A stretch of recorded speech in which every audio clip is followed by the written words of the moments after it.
Well, good morning, everybody. My name is Brad. I'm one of the pastors here at Copper Hills, and I'm so glad to welcome you to the house. For those of you that are online watching from home or wherever you might be, happy Sunday to you, or maybe you're watching this later in the week. Trust you're having a good week. So, before I get to the Bible lesson for today, I want to bring you up to date on a couple of things that are coming up or that we've been talking about recently. If you were here last weekend, I brought you up to date with our involvement with the refugees coming out of Ukraine. That tragedy continues on, human suffering of unspeakable proportions. Continue to pray for the church in that part of the world. I mentioned last week that we have been working with a church that we've been a part of and helping for the last couple of years in Romania. If you want to look it up on Google Maps, it's Bistrița, Romania, and the church is Penial Church. And a family a couple of years ago left here to help with the pastoral ministry there.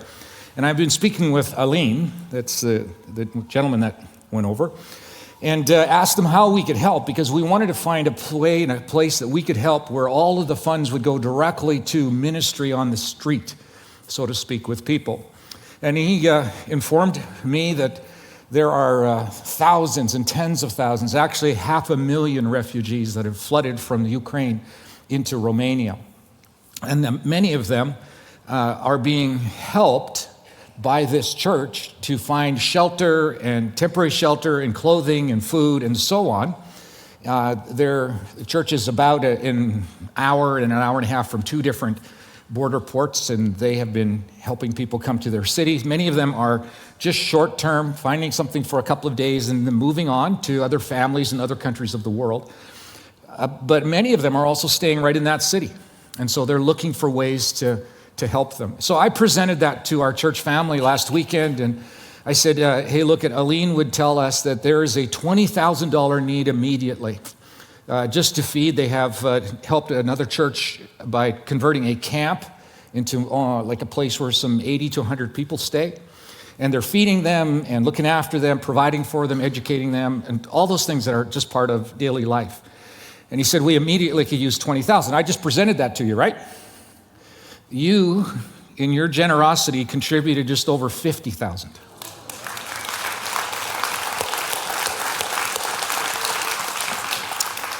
So those funds are going to go to help what Jesus is doing through his church in that part of the world.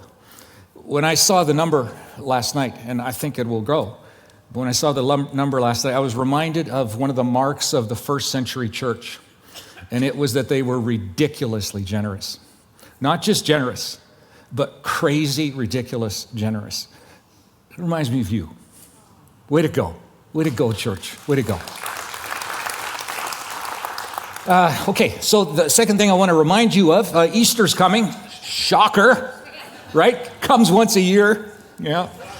But I want to give you an update on kind of what we're doing Easter week, because you want to block it out on your calendar and you want to bring your friends, I'm sure. Easter for us is a week long. It's actually all the time, but we emphasize it from Palm Sunday to Easter Sunday. So it starts with Palm Sunday, where we begin to think about what our King did for us. Then on the Thursday night, we're doing something on Maundy Thursday. That may be a new term for you that we've not done before, but we are going to do a reenactment of Jesus' last meal with his friends in the upper room of Airbnb or whatever it was in Jerusalem, okay? He celebrated a Jewish Seder meal with them, with all of the symbolism that's part of it. So on Thursday night, we're going to celebrate a Seder meal together. We're bringing some people to us that have expertise in this and can take us through all of the symbols, what it means, the forecast to Jesus coming. And then we're going to have a meal together, and then we'll finish the latter part of the Seder meal. That's on the Thursday night. The reason I tell you that and emphasize it is you need to register for it. Tickets are $25. We think we're going to fill the room up. So seating is somewhat limited. You can go to our website and register now already for that. Maybe you're part of a life group. You want your whole life group to come. Wanted to give you a heads up on that. Then, of course, Good Friday. It's always a big deal here. And we'll do a gathering on Good Friday. Then, sunrise service, 6 o'clock in the park over here. That's a.m. That's when the sun rises. And then we're doing 3 services at our typical times. Now, the reason I tell you that is because you sat down on an invitation, or maybe you moved it before you sat down. You'll notice there's only limited information on here. It doesn't tell you where, doesn't give you a website. It just gives times. Here's why. The backside's blank for you to write whoever it is that you want to invite with you, a personal invitation. Dear Dave, would you be willing to come with me Easter morning? We're going to have a great celebration. Would you come with me at 10 o'clock for our 10 o'clock service? The address is this. Be so delighted if you would come and join me. And you would personally give it to someone. That's the idea behind that. Makes sense, doesn't it? Because people respond to personal invitations. Who knows whether they might gain a whole new understanding and maybe a whole new life with Jesus. And that would be our hope for them, right? So that's that. Got it? Yeah, okay, good. Don't be so enthusiastic about it, okay? Try to keep it down a little bit. All right, we want to pick up one more installment on this series that we've called Drift. And let me give you just a little bit of background, catch you up if you're new, if this is the first weekend you're here. We have been thinking about something that is written in one of the sub-books of the New Testament called Hebrews. And it's written very likely by a guy named Paul, who's first century leader. And he's writing to a group of churches, and he wants to warn them about something. He's really intent on something. He wants them to understand a really important natural phenomena that can happen in the life of Jesus followers and apprentices to Jesus. This is what he says. He starts out this way. We must pay most careful attention, like listen, listen, listen.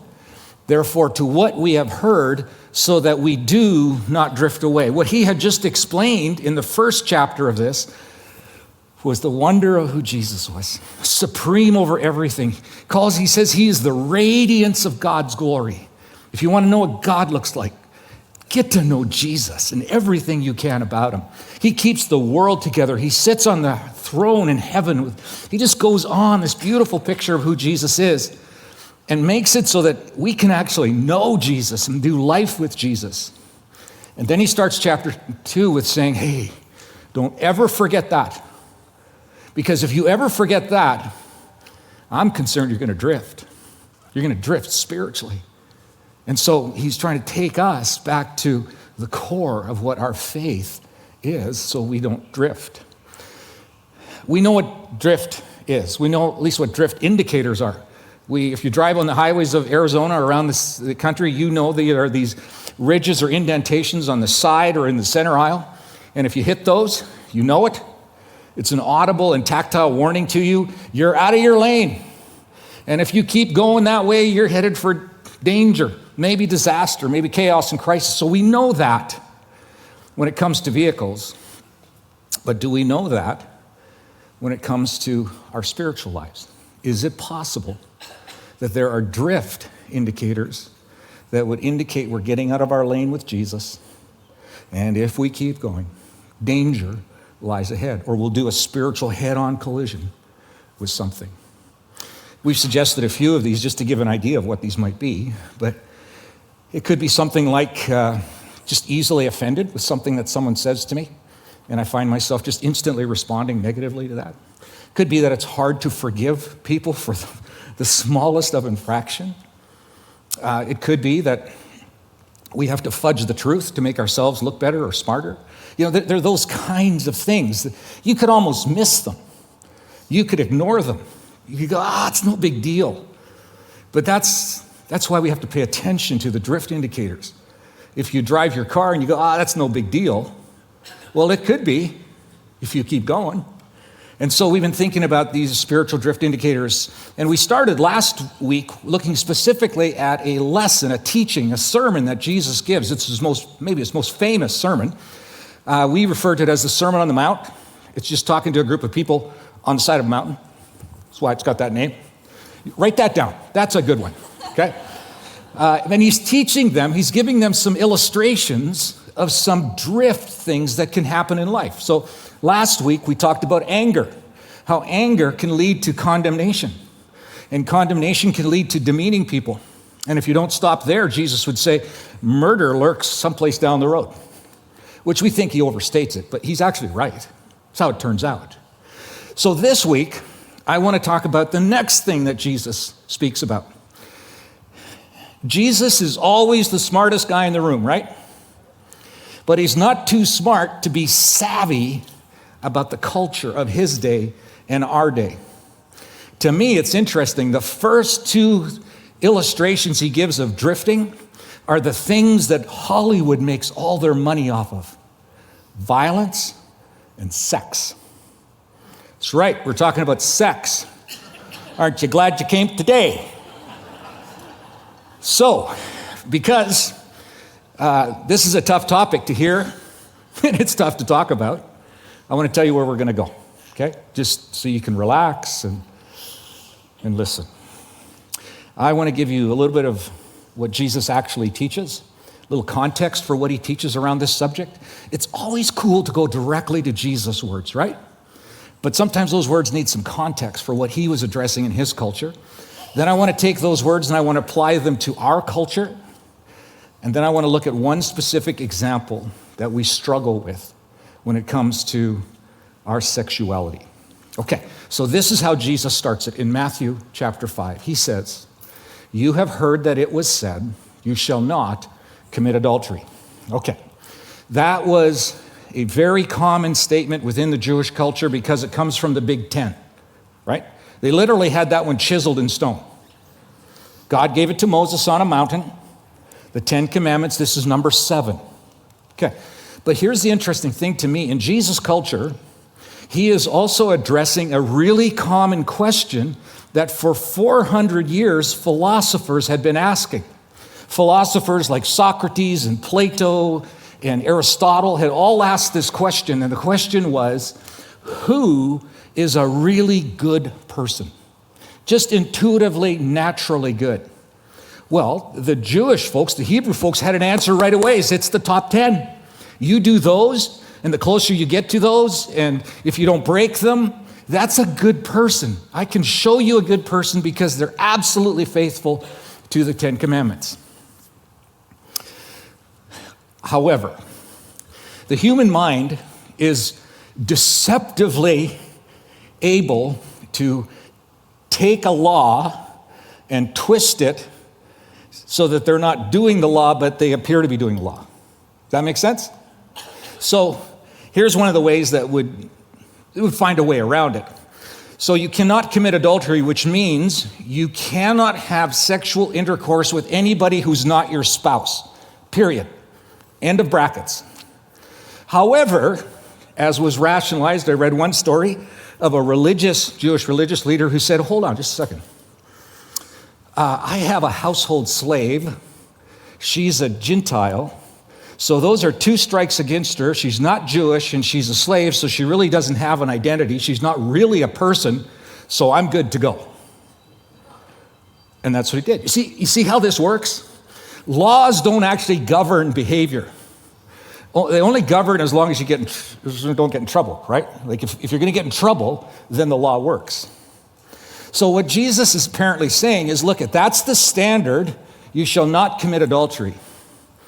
And then he amps it up. He goes over here. But I tell you that anyone who looks at a woman lustfully has already committed adultery with her in his heart. What's he doing? He is not saying that sexual attraction or sexual noticing is wrong. It's not. That's not what he's speaking about. What he's speaking about is something different than that. Associated, but different. And on the boundaries of that are some rumble strips we need to be aware of. Did you know that God likes sex? Write that one down. This is actually the very first commandment in all the Bible. Do you know what it is? This is what it is. It's from Genesis chapter 1. God blessed them, that's Adam and Eve, and said to them, "Be fruitful and increase in number, fill the earth and subdue it." Adam and Eve, go have sex and have a lot of it because we're going to fill the earth. You see, God invented this. It's not only God's idea, but we're accountable to him for it. So what we do in our bodies, what we do with our bodies, matters in the complex idea of what does it mean to follow. It is a fantastic gift if it is kept within the bounds of what God would see as appropriate and best.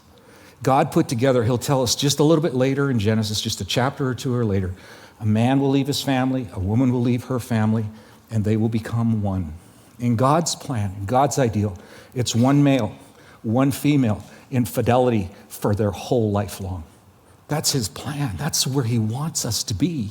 And when we step outside of that, he has something to say about it. He'll say it directly, he'll say it graciously, and he'll often say it repeatedly. So what's he saying with this? Well, this is where he goes from here. He says, I'm going to give you some bizarre handles to think about. So if you look at a woman lustfully,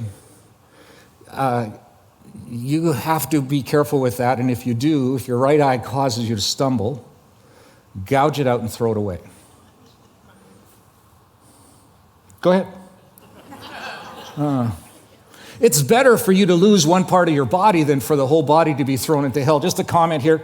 The actual Greek word is Gehenna. It's the name of a landfill site just outside of Jerusalem where refuse and junk with stuff was burned, and it was a horrible place, and it was equated with eternal separation and living in a landfill site, hell. And if your right hand causes you to stumble, cut it off and throw it away. It's better for you to lose one part of your body than for your whole body to go into hell. Does that strike you as a little over the top? Like, honestly? Okay, so in Jesus' day, this is written into that. That's the context he writes it into. But let's go back to the beginning, Matthew 28, the first verse of this section, and let's look at it in our culture. But I tell you that anyone who looks at a woman lustfully has already committed adultery with her in his heart. So what is he saying to us here? He's communicating to us that there's something about lust that's different than some other things. He would suggest the definition here is it looks at a woman lustfully.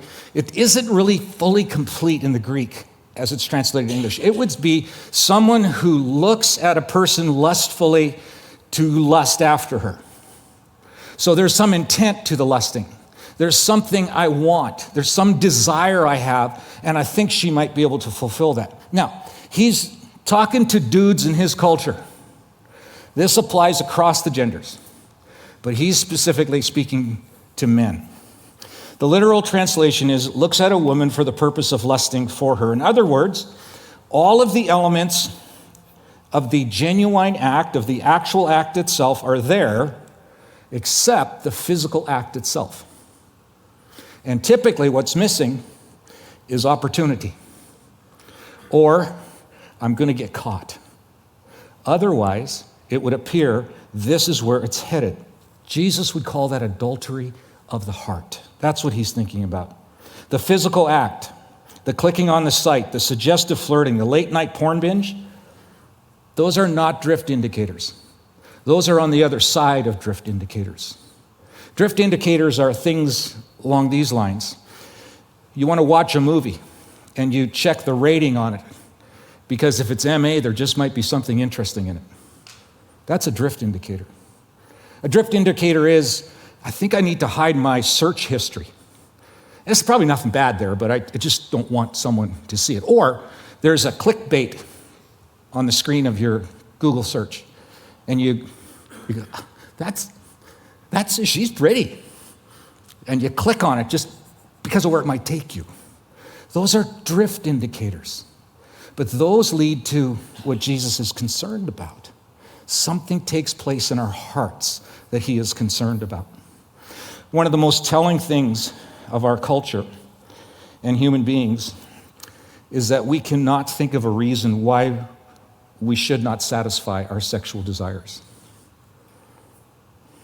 Sexual expression has been reduced to do what you want to do, those desires are okay to act on. Here's the thing with desire, though. Desire will take over your will.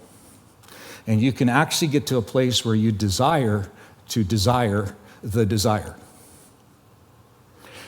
Jesus would come along and say, desire asks a narrow set of questions. Will it be fun? Will it be pleasurable? Will I delight in it? Will it satisfy my urge and my binge? The will asks bigger questions. Is it right? Will it honor my wife? Will it be good for our marriage? How do I objectify that woman on the screen? Is that okay? It asks, what's good? That's the will. But the power of desire, if we follow it, will actually trump the will, and we will live by desire. And Jesus is concerned about that. I think he's right. This is why Jesus defines goodness in the whole sexual arena as something that's way deeper than just avoiding sex with someone I'm not married to. It's something more than just watching images. It's something deeper than that. And it's that deeper place that he wants to reach. Did you know that Jesus did not come into this world to change behavior? It's not a divine behavior modification plan. He did not come into this world to manage our sin. He came into this world to pay for our sin and then to transform our thinking so we would be different thinkers. We would see the world differently. We would see life differently. We would see sexuality differently. We would see our bodies differently. We would see one another's differently. We would see intimacy differently than anybody else who doesn't have Christ. See, here's what happens. When we get to the end of ourselves and we go, I can't self-save. I've tried. I can't. There's a gap between what I'm able to do in terms of rescuing my soul and my life because I'm still in front of a holy God. I can't get to him because of my stuff.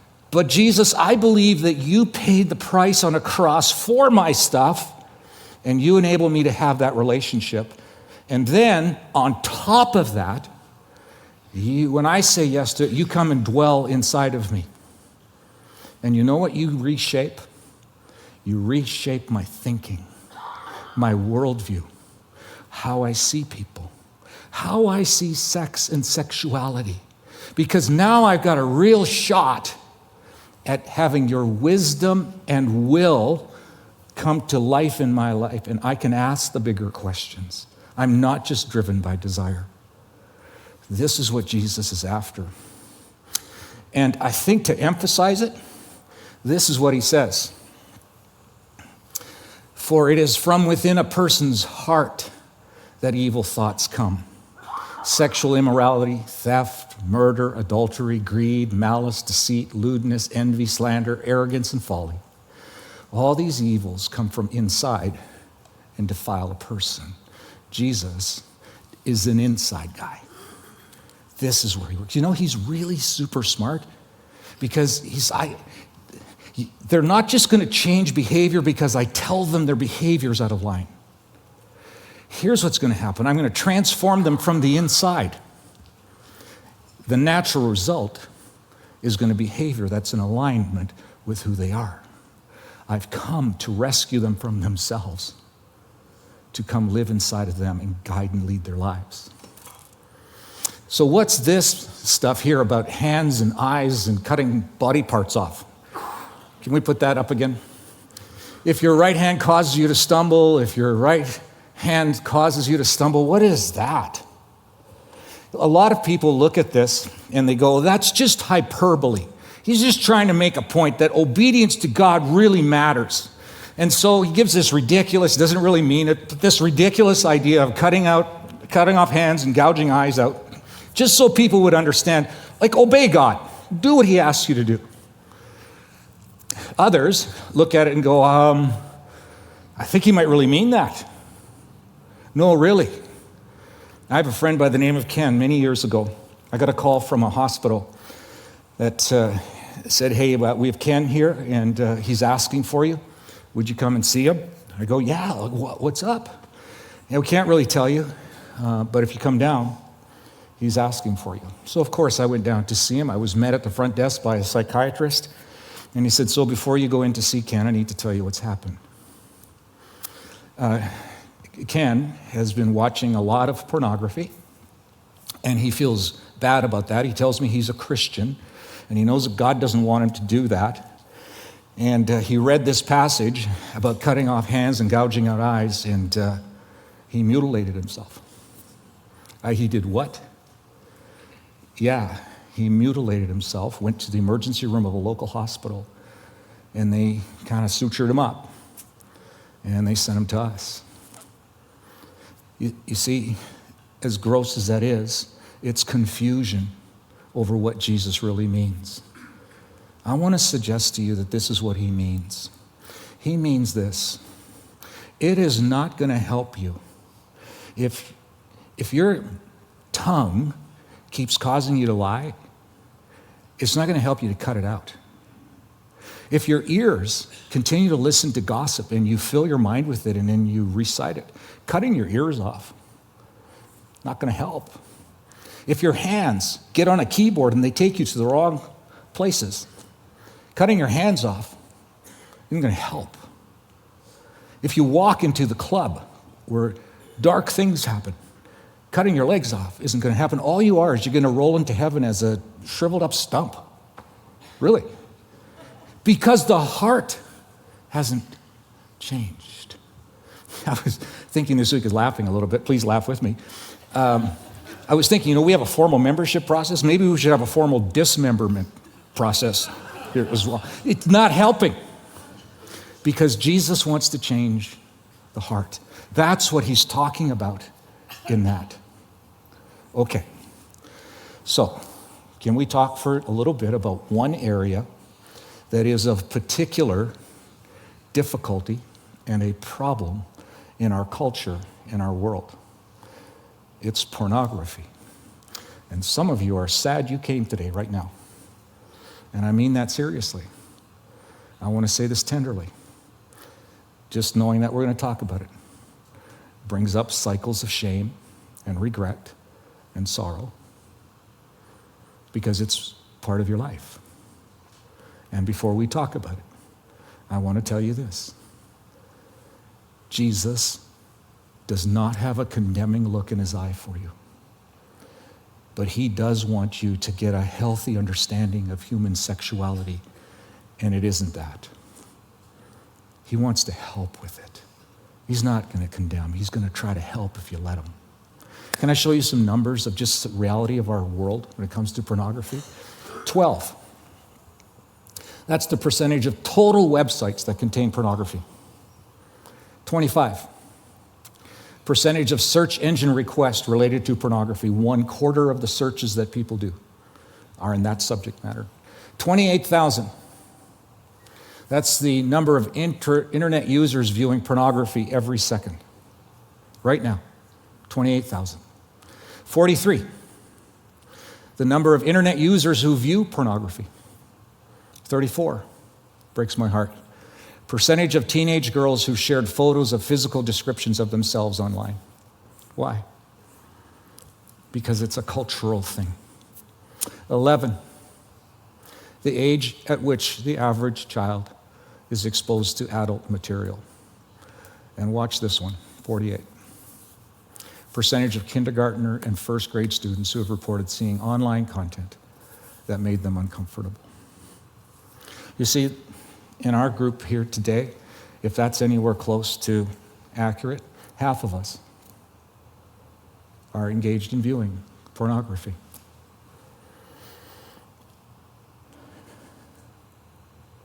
And some of us feel trapped by it, and we feel we're stuck in it, and there's no way out of it.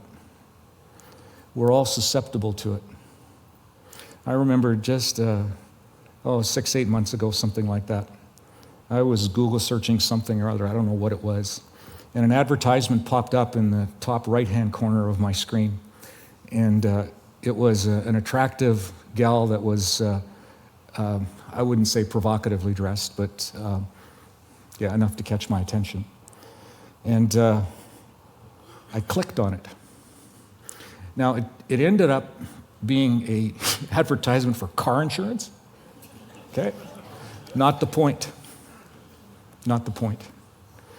When I did it, I'm grateful that God's Spirit stopped me long enough and asked the question, why did you do that? Because of desire. Do you see, God made you and me with a desire, a longing built into our DNA for intimacy. For intimacy. But He designed us in such a way that He would share that intimacy with us. That we would have a transparent friendship with Him, that we would share all of life with Him, that we would get His input, and we would do every moment of life with Him in an intimate friendship, like the deepest, richest friendship anybody could ever have. That longing for intimacy is so great in the human being. If you don't find it in Jesus, you will look for it someplace else. That's just us. Now, hopefully you find some of it in your spouse, but even she or he cannot give the kind of intimacy that Jesus offers. But if you don't find it in Jesus, and you don't find it in your spouse if you're married, you will find it someplace else. And a cheap version of it is that instant hit of gratification of watching naked people do stuff. You see, it really does satisfy something for a bit. It satisfies that desire that was never meant to be met that way, and it will never satisfy. It damages. It damages. And this concerns Christ, and He comes to us and says, if you will find your intimacy with me, Jesus' brother James says this, if you come close to God, He will come close to you. This, for me, as a pastor, has been one of the hardest things to communicate in a way that I think I've been helpful in helping people understand it. I just think I've missed the mark, and I don't try again. If you want to combat the kind of insidious sin that comes into our lives that desire produces, get close to Jesus the King. Build a friendship with Him. Talk to Him. Share your life with Him. Be quiet enough to hear what He has to say to you. Give the best moments or minutes or hours of your day to Him. Be ridiculous. Do that. Set it aside on your calendar. If you're a morning person, use the morning. If you're afternoon, if you're sharpest then, do it then. Find a way to do that. I know we've got work and we've got stuff and obligations. I would just plead with you. Listen. This we must remember and take special care of, lest we would drift. Again, what did Paul say? Get to know the wonder, the supremacy, the majesty, who Jesus is. Spend time with Him. Read the Bible in a way that's not a competitive exercise. Read it in a way that talks to you by His Spirit. He wants to communicate Himself to us, but when we have a pace of life or we're distracted or our will doesn't trump our desires, we're so susceptible to drift, and maybe most or a lot in this particular area.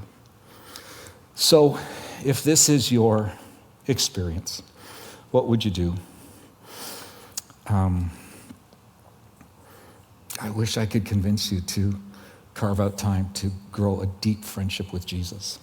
There are other things that you could do. I hear this often, and it can be helpful in some ways. Find someone to share your story with and hold you accountable. I agree with half of that. Tell someone your story. Bring it out into the light. As long as it remains this dark, shadowy thing that you hide from your family or you hide from friends, it remains that, and then you go through cycles of shame and regret, and then you go back to it. Well, it just remains there is a lurking beast about ready to come out again till light shines on it, the light of Christ and somebody else who you trust helps bring it to light. It defeats it.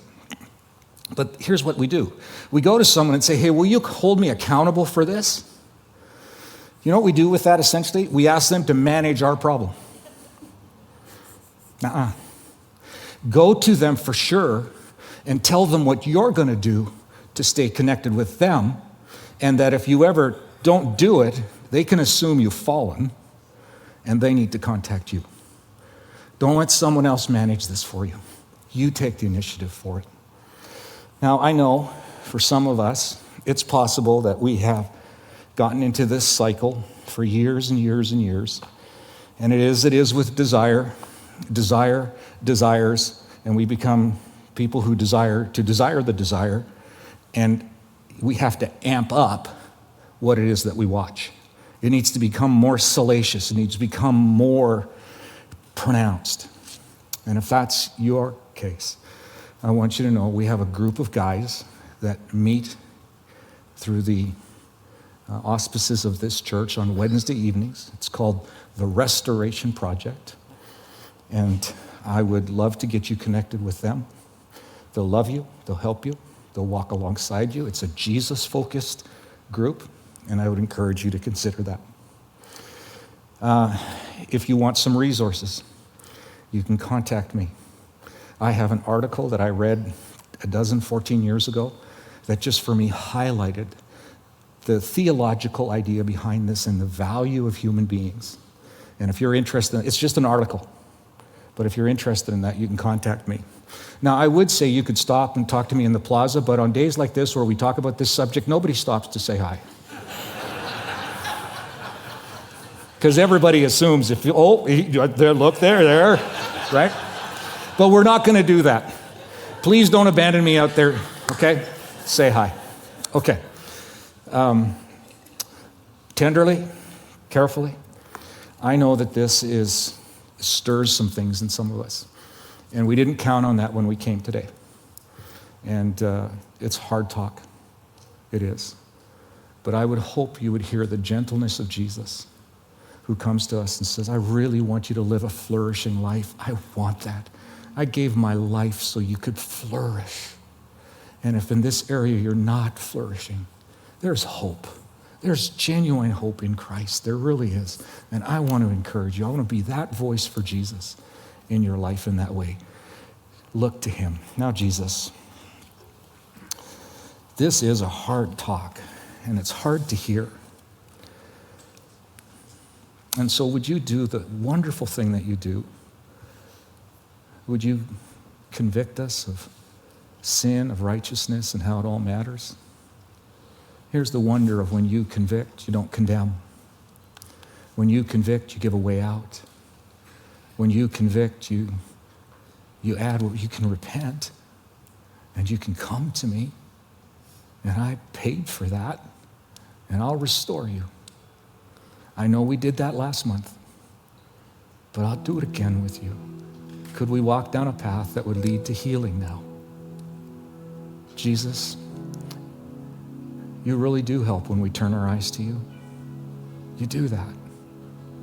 May we be those who turn our eyes to the Redeemer, the Rescuer, the life-flourishing Savior. Thanks, Jesus. Amen.